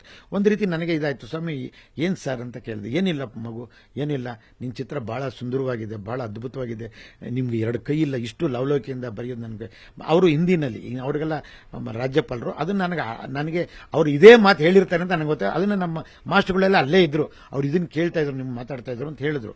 ಆಮೇಲೆ ಅದನ್ನ ಎತ್ತಿಬಿಟ್ಟು ಹಿಂಗೆ ತೋರಿಸಿ ಅದನ್ನ ನೋಡಿ, ಈ ಮಗು ಬರೆದಿರತಕ್ಕಂಥ ಇದಕ್ಕೆ ನವಿಲಿಗೆ ಮೊದಲ ಬಹುಮಾನ ಅಂತ ಹೇಳಿ ಘೋಷಣೆ ಮಾಡ್ಬಿಟ್ರು. ಅವಾಗ ಘೋಷಣೆ ಮಾಡ್ಬಿಟ್ರು. ಆ ಘೋಷಣೆ ಮಾಡಿದಾದ್ಮೇಲೆ ಯಾವತ್ತು ಪ್ರೈಸ್ ಕೊಡ್ತೀವಿ ಅನ್ನೋದು ಕೂಡ ಪ್ರೈಸ್ ಬರೋ ತಿಂಗಳು 5ನೇ ತಾರೀಕು ಅನ್ನೋದು ಕೂಡ ಈಗ ಇವತ್ತಿನವರೆಗೂ ಆ ಪೇಪರ್ ಕಟಿಂಗ್ ನಾನು ಇಟ್ಕೊಂಡಿದ್ದೀನಿ. ಏನ್ ಪೇಪರಲ್ಲಿ ಆರ್ಟಿಕಲ್ ಬಂದಿದೆ, ನನ್ನ ಫೋಟೋ ಸಮೇತ ಬಂದಿದೆ. ನಾನು ಅಲ್ಲಿ ಚಿತ್ರ ಬರೆದ್ಬಿಟ್ಟು ತಿರ್ಗಾ ಮತ್ತೆ ನಮ್ಮ ಊರಿಗೆ ಹೋದೆ. ನಾನು ನಮ್ಮ ಮಾಸ್ಟರ್ ಇದ್ದವರು, ರಾಜಣ್ಣ 1-2 ದಿನ ಊರಿಗೆ ಹೋಗಿದ್ದು ಬಂದ್ಬಿಡಪ್ಪ, ನಿಮ್ಮ ತಂದೆ ಬಂದಿದ್ದಾರೆ, ಏನು ನಿಮ್ಮ ಅಜ್ಜಿಗೆ ಹುಷಾರಿಲ್ವಂತ ನೋಡ್ಕೊಂಡು ಬಂದ್ಬಿಡು ಹೋಗ್ಬಿಟ್ಟು ಅಂತ ಕಳಿಸ್ಕೊಟ್ರು. ನಮ್ಮ ಅಜ್ಜಿಗೆ ಹುಷಾರಿಲ್ಲ, ನಾನು ಹೋಗಿದ್ದೀನಿ. ಇದು ಮಾಡಿದಿನ ಪೇಪರ್ನಲ್ಲಿ ಎಲ್ಲ ಕಡೆ ಬಂದ್ಬಿಟ್ಟಿದೆ. ಇದು ನಮ್ಮ ಒಳ್ಳೊಳ್ಳೆ ಪೇಪರಲ್ಲಿ ಇಡೀ ರಾಜ್ಯಕ್ಕೆ ಮೆಸೇಜ್ ಆಗ್ಬಿಟ್ಟಿದೆ. ನಮ್ಮ ಕೊಪ್ಪದಲ್ಲಿ ಎಲ್ಲ ದೊಡ್ಡ ದೊಡ್ಡ ಗೌಡ್ರುಗಳು, ಸಿಂಗಾಚಾರ್ರ ಮಗ ಅಲ್ವಾ ಇವರು, ಸಿಂಗಾಚಾರ್ರ ಮಗ ಅಲ್ವಾ, ಆದ್ರೂ ಸಿಂಗಾಚಾರ್ರ ಅಂತಾನು ಹೆಸರು ಇದೆ, ಅದ್ರ ರಾಜಣ್ಣ ಅಂತಾನು ಇದೆ. ಎಲ್ಲ ಆಯ್ತಲ್ಲ, ಎಲ್ಲರೂ ಮನೆ ತಕ್ಕ ಕ್ಯೂನಲ್ಲಿ ಬರಕ್ಕೆ ಶುರು ಮಾಡ್ಕೊಬಿಟ್ರು. ಎಲ್ಲ ಬಹಳ ದಿಗ್ಭ್ರಮೆ ಆಯ್ತು ಅವರಿಗೆ. ಎಂತ ಸಾಧನೆ ಮಾಡಿದ್ದಾರೆ ರಾಜಣ್ಣ, ಮೇಲ್ಕೋಟೆ ಸೇರ್ಸ್ಕೂ ಸಾರ್ಥಕತೆ ಆಯ್ತು ಅಂತ ಹೇಳಿ ಇದು ಮಾಡಿದ್ರು. ನಾನೇನ್ ಮಾಡಿ ಆ ಪೇಪರ್ನ ನೋಡ್ಬಿಟ್ಟು ತಿರ್ಗ ಮೇಲ್ಕೋಟೆಗೆ ಹೊಂಟೋಗ್ಬಿಟ್ಟೆ. ನಾನು ನಮ್ಮ ಅಜ್ಜಿ ಅವ್ರದ್ದು 25 ಎಕರೆ ಐಡಿಯಾ ಯಾರದು ಸರ್? 25 ಎಕರೆ ನಮ್ಮ ಮಾಸ್ಟರು. ಯಾಕೆಂದ್ರೆ ಇದನ್ನ ಏನು ಒಂದು ಮೂವ್ಮೆಂಟ್ 1-2 ಸಾವಿರ ಅಥವಾ ಕ್ಯಾಶ್ ಏನೋ ಪ್ರೈಸ್ 1-2 ಸಾವಿರ ರೂಪಾಯಿ ಕೊಟ್ಬಿಡ್ಬೋದು ಅಂದ್ಬಿಟ್ಟು ಅವ್ರು ತಿಳ್ಕೊಂಡಿದ್ದಾರೆ. ಅದಕ್ಕೆ ಈ ತರ ಮಾಡೋದು ಚೆನ್ನಾಗಿರಕ್ಕಿಲ್ಲ. ಇದಕ್ಕೆ ಏನಾದ್ರೂ ಒಂದು ಗವರ್ನರೇ ಬಂದು ಇವ್ರನ್ನ ಫಸ್ಟ್ ಮೊದಲ ಪ್ರೈಸ್ ಕೊಟ್ಟಿರ್ಬೇಕಾದ್ರೆ ಇದಕ್ಕೆ ಏನಾದ್ರೂ ಒಂದನ್ನ ಇವರ ಒಂದು ಸರ್ವತೋಮುಖ ಅಭಿವೃದ್ಧಿಗೆ, ಈ ಕರುಣಾಗೃಹದ ಒಂದು ಸರ್ವತೋಮುಖ ಅಭಿವೃದ್ಧಿಗೆ ಏನಾದ್ರೂ ಒಂದು ಅವಕಾಶ ತಗೊಳ್ಳೋಣ, ಕೇಳೋಣ, ಒಂದು ಪ್ರಯತ್ನ ಮಾಡೋಣ ಅಂತ ಅವ್ರು ಪ್ರಯತ್ನ ಪಟ್ಟಿದ್ದಾರೆ. ಆ ಪ್ರಯತ್ನ ಸಕ್ಸಸ್ ಆಗಿದೆ. ಏನಪ್ಪಾ ಅದು ಅಂತ ಹೇಳಿದ್ರೆ, ಗವರ್ನರ್ ಅವ್ರನ್ನ ನಮ್ಮ ಮೇಲ್ಕೋಟೆಗೆ ಕರೆಸ್ಕೊಂಡು ಅಷ್ಟರೊಳಗಡೆ ಇಲ್ಲಿ ಜಮೀನೆಲ್ಲ ನೋಡ್ಕೊಂಡು ಬಿಟ್ಕೊಳ್ಳೋಣ. ಅದು ಅವಾಗೆಲ್ಲ 500 ರೂಪಾಯಿಂದ 1,000 ರೂಪಾಯಿ ಕೊಟ್ಟರೆ 1 ಎಕರೆ. ನಿಮ್ಮಿಂದ ಸಾಕಾರ ಆಗಿದ್ದಕ್ಕೆ ಹೇಗಿದೆ ಸರ್ ಹೆಮ್ಮೆ ತಮಗೆ? ನನಗೆ ಹೆಮ್ಮೆಗಿಂತ ಹೆಚ್ಚಾಗಿ ನನ್ನ ಶಾಲೆಗೆ ಇಂಥ ಒಂದು ಪ್ರಶಸ್ತಿನ ಕೊಡಿಸೋ ಶಕ್ತಿನ ಮೇಲ್ಕೋಟೆ ನರಸಿಂಹಸ್ವಾಮಿ ಕೊಡಿಸಿದ್ರಲ್ಲ, ನನ್ನ ತಂದೆ ತಾಯಿಗಳು ಕೊಡಿಸಿದ್ರಲ್ಲ, ಇದು ನಮ್ಮ ತಂದೆ ತಾಯಿಗಳು ಕ್ರೆಡಿಟ್ ಹೋಗುವಂತದ್ದು. ಪ್ರಶಸ್ತಿಯನ್ನು ಮೀರಿಸಿದ್ದಲ್ವ? ಹೌದು, ಪ್ರಶಸ್ತಿನ ಮೀರಿಸಿದ್ದು. 25 ಎಕರೆ ಕೊಡೋದಂದ್ರೆ ಸುಮ್ಮನೆ? ಹೌದು. ಇವತ್ತಿನವರೆಗೂ ಅಲ್ಲಿ 1,000 ತೆಂಗಿನ ಮರ ಹಾಕಿದ್ದಾರೆ, ಖಾದಿ ಗ್ರಾಮ ಇದೆ, ಏನೇನೋ ಆರ್ಟಿಕಲ್ಚರ್ ಡಿಪಾ ಎಲ್ಲ ಮಾಡಿದ್ದಾರೆ. ಇವತ್ತಿನವರೆಗೂ ಇಟ್ಕೊಂಡಿದ್ದಾರೆ ಅದನ್ನ. ಇವತ್ತು ಸುರೇಂದ್ರ ಕೌಲಗಿ ಮತ್ತೆ ಗಿರಿಜಾ ಮನೋರಿಲ್ಲ, ಈಗ ಅವ್ರು ತೀರ್ಕೊಂಡು ಕಳೆದ 3 ವರ್ಷ ಆಯ್ತು. ಅವ್ರ ಮಕ್ಕಳುಗಳು ಅನುಭವಿಸ್ಕೊಂಡು ಹೋಗ್ತಾ ಇದ್ದಾರೆ. ಈಗ ಕರುಣಾಗ್ರಹ ಅನ್ನೋದನ್ನ ನಿಲ್ಲಿಸಿದ್ದಾರೆ, ಈಗೇನು ನಡೆಸ್ತಾ ಇಲ್ಲ. ನಾನು ತಿರ್ಗಿ ಅವ್ರೇನ್ ಮಾಡಿದ್ರು, ನನಗೆ ಅದನ್ನ ಎಲ್ಲಿ ಕೇಳ್ಬಿಡ್ತಾರೋ ರಾಜಣ್ಣ ಅವರು ಅಂತ ಹೇಳ್ಬಿಟ್ಟು ನಾನು ವಿದ್ಯಾಭ್ಯಾಸ ಮುಗಿಸ್ಕೊಂಡು SLC ಆದ ನಂತರ ನಾನು ನಮ್ಮ ಮನೆಗೆ ಹೋಗ್ತೀನಿ. ನಮ್ಮ ತಂದೆ ತಾಯಿಗಳು ನೋಡ್ಕೊಳ್ಳೋರು ಯಾರು ಇಲ್ಲ, ಅವ್ರಿಗೆ ಊಟ ಕೊಡ್ತಾ ಇಲ್ಲ, ಬಟ್ಟೆ ಕೊಡ್ತಾ ಇಲ್ಲ. ನಮ್ಮ 2 ಅಣ್ಣಂದಿರು ನನ್ನ ತಂದೆ ತಾಯಿಗಳಿಗೆ ಬೈಯೋದು, ಜಗಳ ಕಾಯ್ದು ಮಾಡ್ತಾ ಇದ್ದಾರೆ. ನನ್ನ 2 ತಂಗಿದಿರಿಗೆ ಅವ್ರ ದಿಕ್ಕೆ ತೋರಿಸ್ತಾ ಇಲ್ಲ, ಅವ್ರಿಗೆ ಮದುವೆ ಮಾಡಕ್ ಆಗ್ತಾ ಇಲ್ಲ ನನ್ನ ತಂದೆ ಕೈನಲ್ಲಿ ಅಂತ ಹೇಳ್ಬಿಟ್ಟು ನಾನು ಹೋಗ್ತೀನಿ ಸರ್ ಅಂದೆ. ನಮ್ಮ ಮಾಸ್ಟರ್ ಇದ್ದವ್ರು ಏನ್ ಮಾಡಿದ್ರು, ಇವ್ರು ಎಲ್ಲಿ ಹೋಗ್ಬಿಟ್ಟು ಈ ಆಸ್ತಿನ ಕಿತ್ಕೊಬಿಡ್ತಾರೋ ಅಂದ್ಬಿಟ್ಟು, ನಿಮ್ಮನ್ನ ಸೆಕ್ರೆಟರಿ ಮಾಡ್ತೀನಪ್ಪ, ನಿಮ್ಮನ್ನ ಅಧ್ಯಕ್ಷರು ಮಾಡ್ತೀನಿ, ನನಗೆ ಇದು ಮಾಡಿ. ನಾನು ಹೇಳಿದೆ, ನೀವೇನೂ ಇದು ಮಾಡ್ಕೋಬೇಡಿ, ನೀವು ಕೊಟ್ಟಿರೋ ವಿದ್ಯೆ ನನಗೆ ಅದು ದೊಡ್ಡದು, ಇದೆಲ್ಲ ನನಗೆ ದೇವ್ರು ಕೊಡ್ತಾನೆ, ಇದೆಲ್ಲ ನಾನು ಏನೂ ಕೇಳಕ್ ಹೋಗಲ್ಲ. ದಯವಿಟ್ಟು ನನಗೆ ನಮ್ಮ ತಂದೆ ತಾಯಿಗಳ ಸೇವೆ ಮಾಡೋದಕ್ಕೆ ಅವಕಾಶ ಕೊಡಿ. ನಾನೀಗ ಬುದ್ಧಿ ಮೆಚೂರ್ಡ್ ಆಗಿದ್ದೀನಿ, ನಿಮ್ಮ ಆಶೀರ್ವಾದದಿಂದ SSLC ವರೆಗೂ ಓದಿದ್ದೀನಿ. ಇನ್ನು ಮುಂದಕ್ಕೆ ನಾನು ಬೆಂಗಳೂರಿನಂತ ನಗರದಲ್ಲಿ ಸೇರಿಕೊಂಡು ನನ್ನದೇ ಆದಂಥ ಒಂದು ಸಾಧನೆಯನ್ನ ಮಾಡಿ ನಮ್ಮಂಥ ದಿವ್ಯಾಂಗರಿಗೆ ಒಂದು ಮಾದರಿ ಆಗೋ ರೀತಿಯಲ್ಲಿ ನಾನು ಹೋಗಬೇಕು ಅಂತ ಇದ್ದೀನಿ. ಅವಕಾಶ ಕೊಡಿ ಅಂತ ಹೇಳಿದೆ. ಇಲ್ಲಪ್ಪ ನಿಂಗೆ ಪ್ರಿಂಟಿಂಗ್ ಪ್ರೆಸ್ನಲ್ಲಿ ಮ್ಯಾನೇಜ್ಮೆಂಟ್ ಕೊಡ್ತೀನಿ, ಒಂದು 2 ವರ್ಷ ಮಾಡು, ಅಲ್ಲಿ ಬೇರೆಯವ್ರು ಬರೋವರೆಗೂ ನೀವು ಇರಲೇಬೇಕಪ್ಪ ಅಂದರು. ಸರಿ, ನಾನು 2 ವರ್ಷ ಇರ್ತೀನಿ ಅಂತ ತಿರ್ಗಾ 2 ವರ್ಷ ಅಲ್ಲೇ ಇದ್ದು ಅದನ್ನೆಲ್ಲ. ನಾವು ರಾಷ್ಟ್ರ ಪ್ರಶಸ್ತಿ ಪುರಸ್ಕೃತರು APJ ಅಬ್ದುಲ್ ಕಲಾಂ ಇಂದ ಪ್ರಶಸ್ತಿಯನ್ನು ಸ್ವೀಕರಿಸಿದ್ರಿ. ಸೊ ಆ ಸಂದರ್ಭ ಏನ್ ಹೇಳಕ್ ಬಯಸ್ತೀರಿ ಸರ್? ನಿಜವಾಗ್ಲೂ ಅಷ್ಟು ಸಂದರ್ಭ ಅಷ್ಟೊತ್ತಿಗೆ ನಾನೊಂದು ಕೈಗಾರಿಕೆ ಮಾಡಿದ್ದೆ. ಅಂಗವಿಕಲ ವ್ಯಕ್ತಿಗಳಿಗೆ ಒಂದು ಸಣ್ಣ 4 ಜನ ಅಂಗವಿಕಲರಿದ್ದಂಥ ಕೈಗಾರಿಕೆ ಮಾಡಿ, ಅದು ನಮ್ಮ APD ಹೇಮಾ ಅಂದ್ಬಿಟ್ಟಿದ್ದಾರೆ, ನಿಮ್ಗೆ ಗೊತ್ತಿರಬೇಕು. ಪೀಪಲ್ಸ್ ಆಫ್ ಡಿಸೇಬಲ್ಡ್ ಅಂದ್ಬಿಟ್ಟು ಒಂದು ಸಂಸ್ಥೆ ಇದೆ. ಅಲ್ಲಿಗೆ ನಮ್ಮ ತಂದೆ ಡಿಪ್ಲೊಮಾ ಇನ್ ಮೆಕ್ಯಾನಿಕಲ್ಗೆ ಸೇರಿಸಿದ್ರು ಕರ್ಕೊಂಡು ಬಂದು. ನಮ್ಮ ತಂದೆಯವರು ಅಲ್ಲಿ ಡಿಪ್ಲೊಮಾ ಕೂಡ ಮಾಡ್ಕೊಳ್ಳೋಣ ಅಂತ ಬಂದೆ. ಆವಾಗಲೂ ಕೂಡ ನನಗೆ ಆ ಡಿಪ್ಲೊಮನೂ ಕೂಡ ಮಾಡೋದಕ್ಕೂ ಕೂಡ ನನಗೆ ಅವಕಾಶಗಳಿಲ್ಲ. ನಮ್ಮ ತಂದೆ ಸಿಕ್ಕಾಪಟ್ಟೆ ಟಾರ್ಚರ್ ಕೊಡ್ತಾ ಇದ್ರು ನಮ್ಮ ಅಣ್ಣಂದಿರು. ನನ್ನ 10th ಸ್ಟ್ಯಾಂಡರ್ಡು ಕೂಡ ಅರ್ಧಂಬರ್ಧ ಆಗ್ಬಿಡ್ತು. ಇವೆಲ್ಲ ಅರ್ಧಂಬರ್ಧ ವಿದ್ಯೆ ಆಯ್ತಲ್ಲ, ಇನ್ನು ಕೈಗಾರಿಕೆನಾರ ಮಾಡೋಣ ಅಂದ್ಬಿಟ್ಟು ಹೇಮಮ್ಮ ಅವ್ರ ಹತ್ರ ಕೇಳ್ಕೊಂಡೆ. ಅವರು, ರಾಜಣ್ಣ ನೀವು ಇಷ್ಟೊಂದು ಲೆವೆಲಕ್ಕೆ ಇದ್ದೀರಾ, ನೀವು ಅಷ್ಟೋ ಕಾಲೇನೆ ನಾನು ಆ APD ಯಾವ ರೀತಿ ಇದೆಯೋ ಅದನ್ನ ಒಂದು ಚಿತ್ರನೂ ಕೂಡ ಬರೆದಿದೆ. ಒಂದು ಸೆಟ್ ಸ್ಕ್ವೈರು, ಮಿನಿ ಡ್ರಾಫ್ಟರು ಮತ್ತೆ T ಸ್ಕ್ವೈರು ಇದೆಲ್ಲ ಯೂಸ್ ಮಾಡ್ಕೊಂಡು ನಾನು ಡಿಪ್ಲೊಮಾ ಇನ್ ಮೆಕ್ಯಾನಿಕಲ್ ಮಾಡಿರೋದು ನಾನು. ಬಟ್ ಅದನ್ನ ಎಕ್ಸಾಮ್ನ ಕೂತ್ಕೊಂಡು ಪೂರೈಸಕ್ಕಾಗಲಿಲ್ಲ. ಏನೇ ಆದರೂ ಕೂಡ ನಾನು ಕೂಡ ಮಿನಿ ಡ್ರಾಫ್ಟರು, ಸೆಟ್ ಸ್ಕ್ವೈರು ಇದನ್ನೆಲ್ಲ ಯೂಸ್ ಮಾಡಿಕೊಂಡು ಇಂಥ ಒಂದು ಸಂಸ್ಥೆನ ಡ್ರಾಯಿಂಗ್ ಮಾಡಿದ್ದೀನಿ ಅನ್ನೋದು ಹೆಮ್ಮೆನ. ಇವತ್ತಿನವ್ರಿಗೆ ಆ ಡ್ರಾಯಿಂಗ್ ಇಟ್ಕೊಂಡಿದ್ದಾರೆ. APDನಲ್ಲಿದೆ. ಅವರ ಒಂದು ನನಗೆ ಪದ್ಮಶ್ರೀ, ನಾನು ಈ ಸ್ಟೇಟ್ಗೆ ರಾಜ್ಯ ಕಮಿಷನರ್ ಆದಾಗ, ಸ್ಟೇಟ್ ಕಮಿಷನರ್ ಆದಾಗ ಅದನ್ನ ನನಗೆ ಸ್ಟೇಟ್ ಕಮಿಷನರ್ ಹುದ್ದೆನ ಕೊಟ್ಟದಂತ ವ್ಯಕ್ತಿ ಈಗಿರ್ತಕ್ಕಂಥ ಸಿದ್ದರಾಮಯ್ಯ ದೇವರು.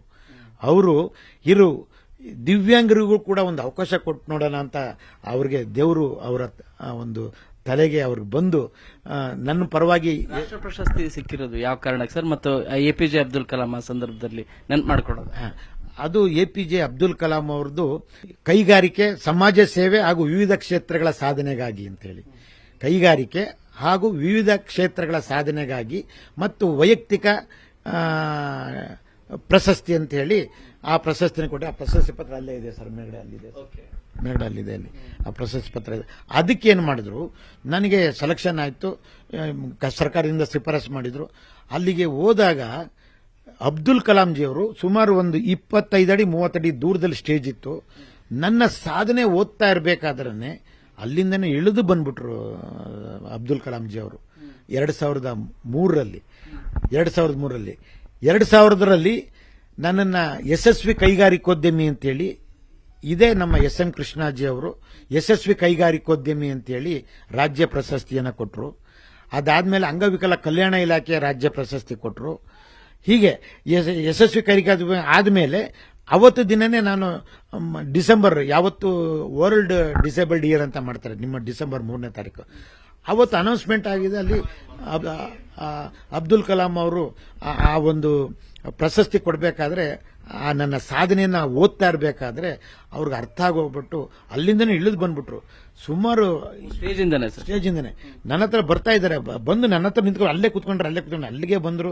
ಸುಮಾರು ಒಂದು 200-300 ಕ್ಯಾಮ್ರಾಗಳು ಎಲ್ಲ ಇಡೀ ನನಗೆ ಅಷ್ಟೊಂದು ನಾನು ಕ್ಯಾಮ್ರಾಗಳು ಯಾವತ್ತೂ ನೋಡಿರಲಿಲ್ಲ. ನನಗೆ ದಿಗ್ಭ್ರಮೆ ಆಯಿತು. ಬಂದ ತಕ್ಷಣ ನನ್ನ ಬೆನ್ನು ತಟ್ಟಿದ್ರು. ಬಹಳ ಖುಷಿಯಿಂದ ಒಳ್ಳೆ ಅಚೀವ್ಮೆಂಟ್ ಮಾಡಿದ್ರೆ, ಕೀಪ್ ಇಟ್ ಅಪ್ ಅಂತ ಹೇಳಿ ನನ್ನ ತಮಿಳಲ್ಲಿ ಮಾತಾಡ್ಸಿದ್ರು. ನೆಕ್ಸ್ಟ್ ಎನ್ನ ಪಂಡ್ರದಕ್ಕೆ ನಿಂಗೆ ಪಯಣಿಕರಿಗೆ ನಾನು ಕೇಳಿದ್ರು. ನಾನು ನೆಕ್ಸ್ಟು ಇನ್ನೂ ಹೆಚ್ಚಿನ ಸಾಧನೆಯನ್ನ ಮಾಡಬೇಕು, ಇನ್ನೂ ಹೆಚ್ಚಿನ ದಿವ್ಯಾಂಗರಿಗೆ ಒಂದು ಮಾರ್ಗದರ್ಶಕವಾಗಿ ಒಂದು ಅವಕಾಶಗಳನ್ನ ಮಾಡಬೇಕು ಅಂತ ಮಾಡಿದ್ದೀನಿ. ಅದ್ರ ಜೊತೆಗೆ ರಾಜ್ಯ ಆಯುಕ್ತರಾಗಬೇಕು ಅಂತಲೂ ಕೂಡ ಅವ್ರ ಹತ್ರ ಹೇಳಿದ್ದೆ ನಾನು.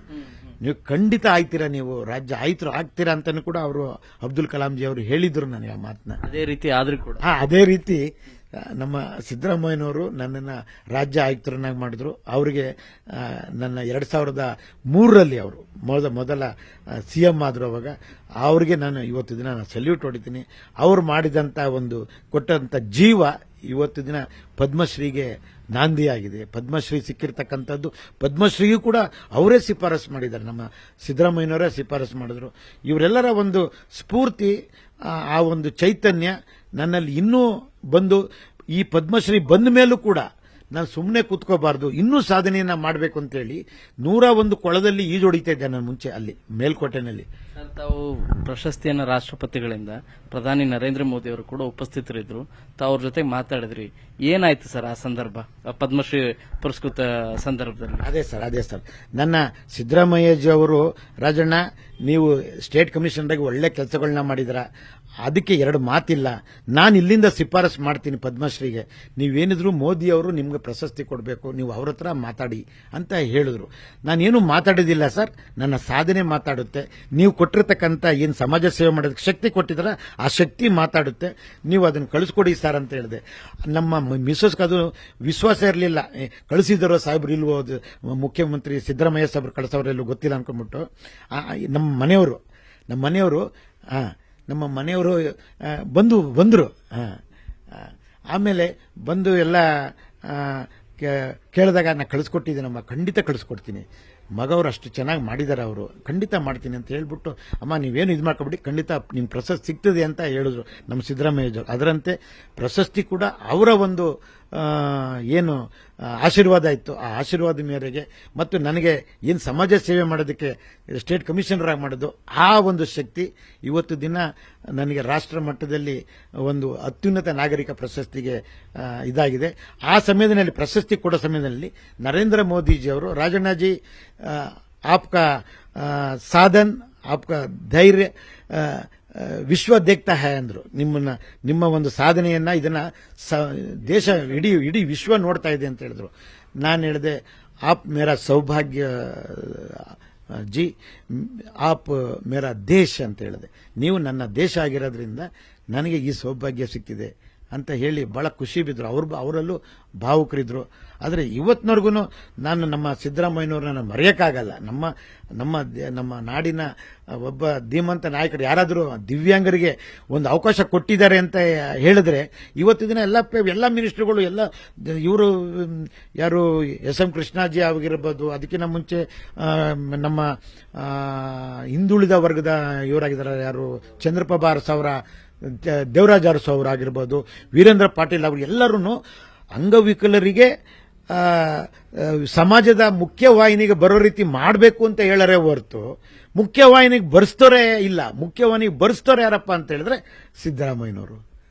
ಒಬ್ಬ ದಿವ್ಯಾಂಗರನ್ನ ಸಮಾಜದ ಮುಖ್ಯವಾಹಿನಿಗೆ ಬಂದ್ರೆ ಯಾವ ರೀತಿ ಅವ್ರು ಮಾಡ್ತಾರೆ ಅನ್ನೋದನ್ನ ಜಗತ್ತಿಗೆ ತೋರಿಸ್ಕೊಟ್ಟಂತವ್ರು ಸಿದ್ದರಾಮಯ್ಯನವರು. ಈಗ ನಿಮ್ಮ ಮನೆ ತುಂಬಾ ನೋಡ್ತಾ ಇದ್ವಿ, ಎಲ್ಲ ಪ್ರಶಸ್ತಿಗಳೇ ತುಂಬಿಕೊಂಡಿದ್ದಾವೆ.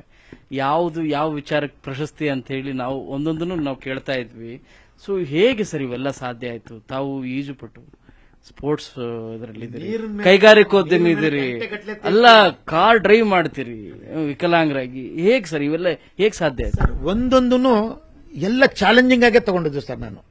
ನಾನು ಎಲ್ಲನೂ ಯಾಕಾಗಲ್ಲ, ಈಗ ಅಂತಾರಾಷ್ಟ್ರೀಯ ಕ್ರೀಡಾಪಟು ಆಗೋದಕ್ಕೆ ಕಾರಣ ಏನಪ್ಪ ಅಂತ ಹೇಳಿದ್ರೆ, ಒಬ್ಬ ದಿವ್ಯಾಂಗರು ಬಂದರು, ಅವರಿಗೆ ವೇಟ್ ಲಿಫ್ಟಿಂಗ್ ಮಾಡಿದ್ರು, ಅವ್ರಿಗೆ ಸೊಂಟನೇ ಇರಲಿಲ್ಲ.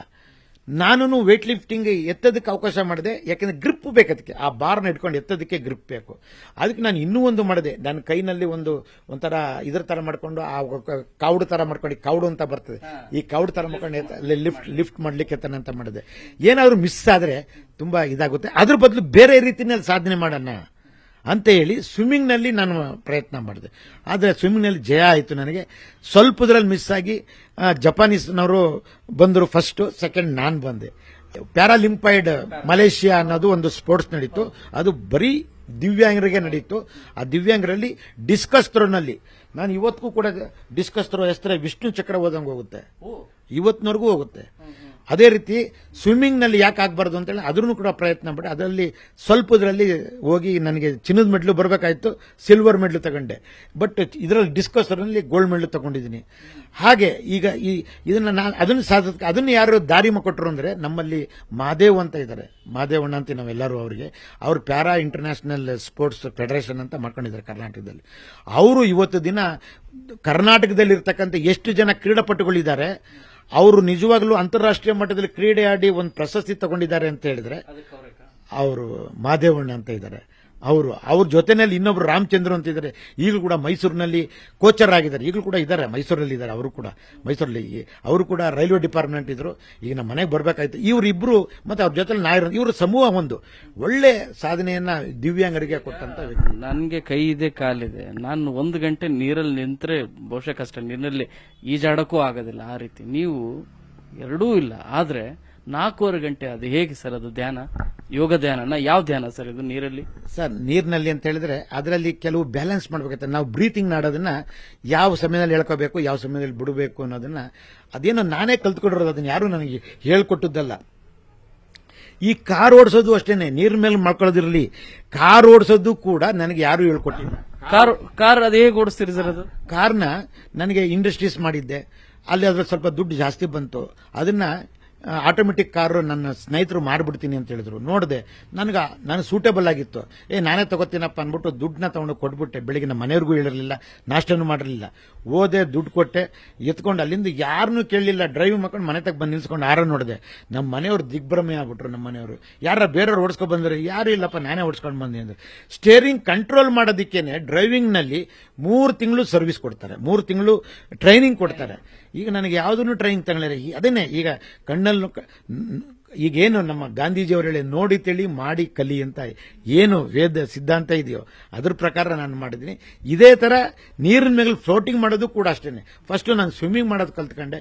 ಸ್ವಿಮ್ಮಿಂಗ್ ಮಾಡೋದು ಯಾವ ರೀತಿ ಅಂದ್ರೆ ಒಂದು ಪಾರವಳಿ ದಿಂಡು ಹಾಕೊಂಡು 101 ಕೊಳದಲ್ಲೂ ಕೂಡ ಈಜೊಡೆದಿದ್ದೀವಿ ಸರ್. ಮೇಲ್ಕೋಟೆನೇ ಚಿಕ್ಕ ವಯಸ್ಸಿನಲ್ಲಿ ಇರಬೇಕಾದ್ರೆ ನಮ್ಮ ಮಾಸ್ಟರ್ಗೆ ಬೇರೆ ಕಡೆ ಎಲ್ಲಾರ ನೀವು ಕೆಲಸ ಮಾಡ್ರಪ್ಪ, ಈ ಬರೋಷ್ಟೊತ್ತಿಗೆ ಪ್ರಿಂಟಿಂಗ್ ಕೆಲಸ ಮಾಡಿರಿ ಅಂತ ಹೇಳಿದ್ರೆ 1-2 ಅವರ್ ಚಕ್ಕರ್ ಕೊಟ್ಬಿಟ್ಟು ಅಲ್ಲಿ ಹೊಂಟೋಯ್ತಾ ಇದ್ವಿ. ನಾವು ಬೇರೆ ಕಡೆ ಎಲ್ಲಿಗೂ ಹೋಯ್ತಿರ್ಲಿಲ್ಲ. ಆ ಒಂದು ಕೊಳಗಳು ಇವತ್ತು ದಿನ ಇಂಟರ್ನ್ಯಾಷನಲ್ ಲೆವೆಲ್ ತಗೊಂಡೋಗಿ ಸಿಲ್ವರ್ ಮೆಡಲ್ ತಂದು ಕೊಟ್ಟಿರ್ತಕ್ಕಂಥ ಒಂದು ಮೇಲ್ಕೋಟೆ ಕೊಳಗಳಿಗೆ ನಾನು ಆ ಕ್ರೆಡಿಟ್ ನ ಕೊಡ್ತೀನಿ. ಯಾಕಂದ್ರೆ ಆ ಒಂದು ಶಕ್ತಿನ ಅಲ್ಲಿ ಕೊಡ್ತೀನಿ, ಧೈರ್ಯ ಶಕ್ತಿ. ಯಾಕಂದ್ರೆ ಆ ಪಾರೋಳ್ ದಿಂಡು ಹಾಕೊಂಡು ಫಸ್ಟ್ ಕಲ್ತ್ಕೊಂಡದ್ದು, ಅದನ್ನು ಕೂಡ ಯಾರು ಕಲಿಯಿಲ್ಲ, ನಾನೇ ಕಟ್ಕೊಳ್ಳೋದು ಇದು ಮಾಡಿ. ಕೆಲವರೆಲ್ಲ ಟ್ಯೂಬ್, ನಮ್ಗೆ ಟ್ಯೂಬ್ ಇಲ್ಲ, ನಮ್ಮ ಹತ್ರ ಎಲ್ಲಿ ಬರೀ ಈ ಟ್ಯೂಬ್ ಹಾಕೊಂಡು ಹೊಡಿತಾರೆ. ಕೆಲವರು ಈ ಗಾಡಿಗಳದ್ದು ವೆಹಿಕಲ್ದು ಟ್ಯೂಬ್ ಹಾಕೊಂಡು ಹೊಡಿತಾರೆ. ನಮ್ಗೆ ಅದು ಸಿಗ್ತಿರ್ಲಿಲ್ಲ, ಪಾರೋಳ್ ದಿಂಡು ಅಂತ ಗೊತ್ತಿರ್ತದೆ, ಅದನ್ನ ಸೊಂಟೆ ಕಟ್ಕೊಂಡ್ಬಿಟ್ಟು ಕಲ್ತ್ಕೊಂಡದ್ದು. ಇವತ್ತಿನ ನೀರಿನ ಮೇಲ್ಗಡೆ ಗಂಟೆಗಟ್ಟಲೆ ಈಗ ನಮ್ಮ ಇವ್ರು ತ್ರಿನೇತ್ರ ಸ್ವಾಮೀಜಿ ಅಂತ ನೀವು ಗೊತ್ತಿರಬಹುದು, ಇಲ್ಲಿ ನಮ್ಮ ಕಾವೇರಿ ತೀರದಲ್ಲಿ ಇಟ್ಕೊಂಡಿದ್ದಾರೆ ಸ್ವಾಮೀಜಿ, ಚಂದ್ರವನ ಆಶ್ರಮ ಅಂತ ಹೇಳಿ. ಆ ಸ್ವಾಮೀಜಿಯವರು 1 ಅವರ್ ಜಲಸ್ತಂಭ ಯೋಗ ಮಾಡಿದ್ದಾರೆ ನೀರಿನ ಮೇಲ್ಗಡೆ. ನಾನು ಈಗ ಕಲ್ತಿರೋ ವಿದ್ಯೆ ನಾನು ಮರ್ತಿರ್ಲಿಲ್ಲ. ನಾನು ಅದನ್ನ ನನ್ಗೆ ಯಾವ ಕಾಲದಲ್ಲೂ ಅದನ್ನು ಪ್ರದಕ್ಷಿಣೆ ಮಾಡಬೇಕಾಯ್ತು. ಬಟ್ ಸ್ವಾಮೀಜಿಯವರು ಮಾಡಿದಾರಲ್ಲ, ಇಂಥ ಒಂದು ಸಿದ್ಧಾಂತನ ಬಲಪಡಿಸಿದಾರಲ್ಲ, ನಾನು ಕೂಡ ಯಾಕೆ ಮಾಡೋಣ ಅಂತ ಹೇಳಿ ತಿರ್ಗಾ ಮತ್ತೆ ಈಗ ಮೊನ್ನೆ ಪದ್ಮಶ್ರೀ ಬಂದ ಮೇಲೆ ಈಗ ಒಂದು 4 ತಿಂಗಳಾಗಿದೆ ಅಷ್ಟೇನೆ. ಆ ಒಂದು ಅದು international book of world record ಆಗಿದೆ. ಮತ್ತೊಂದು ರೆಕಾರ್ಡ್ ಕೂಡ ಆಗಿದೆ ಡ್ರೈವಿಂಗ್ ಅಲ್ಲಿ. ಬೆಂಗಳೂರಿಂದ ಪಾಂಡಿಚೇರಿಯಿಂದ ಬೆಂಗಳೂರು ಸುಮಾರು 650 ಕಿಲೋಮೀಟರ್ ಅಂತ ಅನ್ಕೋತೀನಿ. ಹೇಗ್ ಸರ್ ಇದು? ಹೇಗೆ ನೀವು ಮೊದಲೇ ಪ್ಲಾನ್ ಮಾಡ್ಕೊಂಡಿದ್ರಾ? ಹೇಗಿದು ಸಾಧ್ಯ ಆಗಿದ್ದು? ಗಾಡಿನ ಇಡೀ ಕರ್ನಾಟಕದಲ್ಲಿ ಎಲ್ಲ ಕಡೆ ಓಡಿಸಿದ್ದೀನಿ. ನನಗೆ ಸ್ಟೇಟ್ ಕಮಿಷನರ್ ಪೋಸ್ಟ್ ಕೊಟ್ಟಿದ್ರಲ್ಲ ನಮ್ಮ ಸಿಎಂ ಸಾಹೇಬರು, ಸಿದ್ದರಾಮಯ್ಯಜಿ ಅವರು, ಆವಾಗ ನಾನು ಸರ್ಪ್ರೈಸ್ ಇನ್ಸ್ಪೆಕ್ಷನ್ ಹೊತ್ತಿದ್ದೆ. ನಾನು ಸ್ಟೇಟ್ ಗವರ್ಮೆಂಟ್ ಕಾರ್ ನಾನು ಜಾಸ್ತಿ ಯೂಸ್ ಮಾಡದೇನೆ ಇಲ್ಲ, ನನ್ನ ಕಾರ್ನೇ ತಗೊಳ್ಳೋದು. ಎಲ್ಲೆಲ್ಲಿ ದಿವ್ಯಾಂಗರಿಗೆ ಅನ್ಯಾಯ ಆಗ್ತಾ ಇದೆ, ಯಾವ ಇನ್ಸ್ಟಿಟ್ಯೂಟ್ ಅಲ್ಲಿ ಆಗ್ತಾ ಇದೆ, ಎಲ್ಲಾಗ್ತಾ ಇದೆ, ನಾನು ಡ್ರೈವರ್ಗೆ ಹೇಳಿದ್ರು ಕೂಡ ಅವ್ರಿಗೆ ಇನ್ಫಾರ್ಮೇಶನ್ ಕೊಟ್ಬಿಡ್ತಾರೆ ಅಂದ್ಬಿಟ್ಟು ಸುಮಾರು ಇಡೀ ರಾಜ್ಯದಲ್ಲಿ ಎಲ್ಲಾ ಕಡೆನೂ ಓಡಾಡಿರ್ತಕ್ಕಂಥ ಒಂದು ನಿಟ್ಟಿನಲ್ಲಿ ಧೈರ್ಯವಾಗಿ ಇವತ್ತಿನವರೆಗೆ 1.5 ಲಕ್ಷ ಕಿಲೋಮೀಟರ್ ಓಡಿಸಿದ್ದೀನಿ. ಇವತ್ತಿನವರೆಗೆ ನನ್ನ ರೀಡಿಂಗ್ ನಲ್ಲಿ ಇದೆ, ನೀವು ನೋಡಬಹುದು. ಕಾರ್ ಸರ್ವಿಸ್ ಕೊಟ್ಟಿದ್ದೀನಿ, ಅದೇನು ಅಳಿಸೋಗಲ್ಲ, ಹಾಗೆ ಇರ್ತೀನಿ, ನೀವು ಚೆಕ್ ಮಾಡಿ. 1.5 ಲಕ್ಷ ಓಡಿಸ್ತೀನಿ. ಇದು ವಿಶೇಷದಲ್ಲಿ ಲಾಂಗ್ ಡಿಸ್ಟೆನ್ಸ್ ಓಡಿರೋದು, ಕೂತ್ಕೊಂಡು ಗಾಡಿನ ಕಂಟಿನ್ಯೂ ಓಡಿಸ್ಕೊಂಡಿರೋ ರೆಕಾರ್ಡ್ ಇದೆ. ಇದು ಕೂಡ ಅದು 6 ಅವರ್. ಬೆಂಗಳೂರು ಇಲ್ಲಿಂದ ಬೆಳಿಗ್ಗೆ ಬಿಟ್ವಿ, ಅಲ್ಲಿಗೆ ಬೆಳಿಗ್ಗೆ ಒಂದು 10 ಗಂಟೆಗೆ ಬಿಟ್ವಿ. ಇಲ್ಲಿಂದ 6 ಅವರ್ ಆದ್ಮೇಲೆ ಅಲ್ಲಿಗೆ ತಲುಪಿದ್ವಿ. ಅಲ್ಲಿಗೆ ಸೆಂಟ್ರಲ್ ನಲ್ಲಿ ಒಂದು ಅರ್ಧ ಅವರ್ 3/4 ಅವರ್ ಬ್ರೇಕಿಂಗ್ ತಗೊಂಡ್ವಿ. ಯಾಕೆಂದ್ರೆ ಲಂಚ್ ಮಾಡ್ಕೊಳ್ಳಕ್ಕೆ, ಇದು ಮಾಡ್ಕೊಳ್ಳಕ್ಕೆ. ಅಲ್ಲಿಂದನೂ ಅಷ್ಟೇನೆ, ಅಲ್ಲಿಂದನೂ ಸೇಮ್ ಟೈಮೇನೆ, ಅಲ್ಲಿ ಅವ್ರು ದಿಗ್ಭ್ರಮೆ ಆದ್ರು. ನಮ್ಮ ರಂಗಸ್ವಾಮಿಗಳು ಬಹಳ ಸಕಲ ಕಲಾ ವಲ್ಲವನ್ ಅಂತ ಹೇಳಿ ಬಹಳ ಕೊಂಡಾಡಿದ್ರು ಅವರು ಅಲ್ಲಿ ನಮ್ಮ ರಂಗಸ್ವಾಮಿಗಳು. ಹಂಗೆ ಇಡೀ ದೇಶಕ್ಕೆ ನಮ್ಮ ದಿವ್ಯಾಂಗರಿಗೆ ಇದೊಂದು ಸ್ಫೂರ್ತಿ ಆಗಬೇಕು ಅನ್ನೋದೇ ನನ್ನ ಗುರಿ. ಯಾಕೆಂದ್ರೆ ನಾನೊಬ್ಬನೇ ಕಲ್ತ್ಬಿಟ್ಟು ನಾನೊಬ್ಬನೇ ಇದಾಗಬೇಕು ಅಂದಲ್ಲ. ಬಟ್ ನಾನು ಕೇಳ್ತಾ ಇರ್ತಕ್ಕಂಥದ್ದು ನಮ್ಮ ಸಮಾಜಕ್ಕೆ, ಸರ್ಕಾರಕ್ಕೆ. ಸರ್ಕಾರಕ್ಕೆ ನಾನು ಏನ್ ಹೇಳ್ತೀನಿ ಅಂತ ಹೇಳಿದ್ರೆ, ನಮಗೆ ಸಿಂಪತಿ ಬೇಡಿ, ಸಹಾನುಭೂತಿ ಬೇಡಿ. ನಮಗೆ ಬೇಕಾಗಿರ್ತಕ್ಕಂಥದ್ದು ಎಂಪತಿ ಮತ್ತೆ ಆಪರ್ಚುನಿಟಿ, ಅವಕಾಶ ಕೊಡಿ. ನಮ್ಮನ್ನು ರಾಜಕೀಯದಲ್ಲೂ ಕೂಡ ಬಳಸ್ಕೊಳ್ಳಿ. ಈಗ ಮೊನ್ನೆ ನಾನು ಇದಲ್ದೇ ನಾನು ಕಮಿಷನರ್ ಆಗಿ 2016ವರೆಗೆ, ನಾನು 2013ರಿಂದ 2016ವರೆಗೆ ನಾನು ಕಮಿಷನರ್ ಆಗಿದ್ದೆ. ನಮ್ಮ ಸಿದ್ದರಾಮಯ್ಯನವರು ಕೊಟ್ಟಂತ ಅವಕಾಶನ ಒಂದು ನಿಮಿಷನೂ ವೇಸ್ಟ್ ಮಾಡಿಲ್ಲ, ನಾನು ಒಂದು ಕ್ಷಣನೂ ವೇಸ್ಟ್ ಮಾಡಿಲ್ಲ. ಆ ಒಂದು ಕ್ಷಣನೂ ವೇಸ್ಟ್ ಮಾಡದಲ್ಲೇ ಪಾರದರ್ಶಕತೆಯಿಂದ ನಿಷ್ಠೆಯಿಂದ ಮಾಡಿದ ಫಲನೇ ಈ ಪದ್ಮಶ್ರೀ. ಈ ತರ ಸಾಧನೆ ಮಾಡಿದ್ರೆ ಯಾರು ಬೇಕಾದ್ರೂ ಏನ್ ಬೇಕಾದ್ರೂ ಗೆಲ್ಲಬಹುದು. ಅಂಗಾಂಗ ಮುಖ್ಯ ಅಲ್ಲ, ಅಂಗಾಂಗ ಇಲ್ಲದೆ ಇದ್ರೂ ಕೂಡ ನಮ್ಮ ಆತ್ಮಸ್ಥೈರ್ಯ ಬಲ ಇದ್ರೆ ಮಾಡಬಹುದು. ನಮ್ಮಂತ ಜನ್ಮ ಕೊಟ್ಟಿರ್ತಕ್ಕಂಥ ತಂದೆ ತಾಯಿಗಳು ನಾನು ಏನ್ ಮಾಡ್ತೀನಿ ಹೇಳ್ತೀನಿ ಅಂದ್ರೆ, ಅವ್ರು ಅಂಗವಿಕಲರಾಗಿ ಹುಟ್ಟಿದ್ದಾರೆ, ಅವ್ರಿಗೆ ಅಯ್ಯೋ ಪಾಪ ಅನ್ಬೇಕು, ಅವ್ರಿಗೆ ಭಾರ ಅನ್ಕೋಬಾರ್ದು, ಅವ್ರನ್ನ ಅಂಗವಿಕಲರು ಅಂತ ಅನ್ಬಾರ್ದು. ಅವ್ರು ನೀವು ಯಾವ ರೀತಿ ಮಾತಾಡ್ತಾ ಇದ್ರೆ ಮಗು ತರನೇ ನೀವು ನೋಡಿ. ಅವ್ರು ನಿಮ್ಗೆ ಹುಟ್ಟಿರ್ತಕ್ಕಂಥದ್ದು ದೇವರು, ಅವ್ರಿಗೆ ನಿಮ್ಮ ಮನೆಗೆ ದೇವ್ರು ಹುಟ್ಟಿದ್ದಾರೆ ಅಂದ್ಕೊಂಡು ಅವ್ರು ಸೇವೆ ಮಾಡಿದ್ದೇ ಆದ್ರೆ ನನಗಿಂತ ಬಲಾಢ್ಯರಾಗ್ತಾರೆ, ಇಡೀ ದೇಶನ ಕಾಯುವಂತ ಶಕ್ತಿಗಳಾಗ್ತಾರೆ. ಯಾವ ತಂದೆ ತಾಯಿಗೂ ಇದನ್ನ ಎದೆಗುಂದದ್ ಬೇಕಾಗಿಲ್ಲ. ನನ್ನ ಮಗ ಹಿಂಗಾಗ್ಬಿಟ್ಟಿದ್ದಾನೆ, ಅವ್ನು ಏನು ಕೈಲಿ ಆಗಲ್ಲ, ಅವನ ಕೈಲಿ ಆಗುವಂತ ಕೆಲಸಗಳನ್ನ ಕೊಡಿ, ಮಾತನಾಡಿಸಿ, ಅವ್ರಿಗೆ ಎಲ್ಲಿ ತಿಳುವಳಿಕೆ ಜ್ಞಾನ ಬರ್ತದೋ ಅಂತ ಕಡೆಗೆ ಬಿಡಿ. ಹೀಗಾಗಿ ನಮ್ಮ ತಂದೆ ತಾಯಿಗಳು ಅಲ್ಲಿ ಬಿಟ್ಟರು ಕರ್ಕೊಂಡೋಗಿ, ಯಾಕೆಂದ್ರೆ ಅವರ ಇವತ್ತು ದಿನ ಅಲ್ಲೇ ಕೂಡಕ್ಬಿಟ್ಟಿದ್ರೆ ಬಾವಿ ಒಳಗಡೆ ಕಪ್ಪೆ ತರ ಆಗ್ಬಿಡ್ತಿದ್ದೆ ನಾನು. ಏನ್ ಹೇಳಿ, ವಿಶಾಲ ಇದೆ ಪ್ರಪಂಚ. ಅಂತ ಒಂದು ಜ್ಞಾನೋದಯ ಬರುವಂತ ಜಾಗದಲ್ಲಿ ಬಿಟ್ರೆ ನಮಗೊಂದು ಪರಿವರ್ತನೆ ಆಗುತ್ತೆ. ಆ ಪರಿವರ್ತನೆಯೇ ಇವತ್ತು ದಿನ ನನಗೇನು ಕೊನೆಯದು, ನನಗಿವಾಗ ಆಸೆ ಏನಪ್ಪಾ ಅಂದ್ರೆ, ಈ ಡಿಸೇಬಲ್ಡ್ ಆಕ್ಟ್ನಲ್ಲಿ, ಈ ಅಂಗವಿಕಲ ವ್ಯಕ್ತಿಗಳ ಅಧಿನಿಯಮದ ಆಕ್ಟ್ನಲ್ಲಿ ಇವತ್ತಿನವರೆಗೂ ಅನುಕಂಪದ ಅಲೆನೇ ಇದೆ. ನಾನು ಸ್ಟೇಟ್ ಕಮಿಷನರ್ ಆಗಿದ್ದಾಗ ನಾನು ಇದನ್ನ ದಿವ್ಯಾಂಗರಿಗೇನೆ ಕೊಡಬೇಕು.